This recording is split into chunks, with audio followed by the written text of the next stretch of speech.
This year's Su Super League has gone through some changes, and for example, it's noticeably younger. Every team is required to have at least 6 U22 players make appearance in one game. That's a bold move, I would say. That might be a sign that the league is evolving into a serious talent pipeline, or even maybe a semi-pro development league in China. Yang Guang, you know how love to bring it back to South African rugby because we've got a very similar system here. So, like for you mentioned, the traditional path for professional, not just footballers, for professional athletes, is to get identified at a very young age, go through the systems, the under 16, under 21, semi-professional, professional, etc., etc.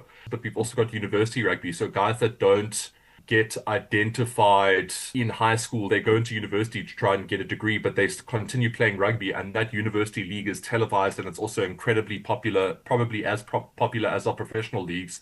And a lot of talent gets identified there. And I think the Super League has the potential system where youngsters get identified and then eventually make their way up to the Chinese national football team.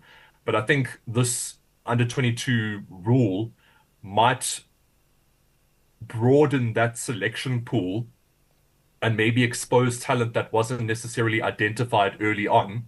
In that sense, with a more appropriate comparison, rather than cultivating China's future, Messi and Ronaldo, maybe the Super League will produce the future Jamie Vardy, because he also started with amateur football. Not everyone, turned professional when they were, 14, 16.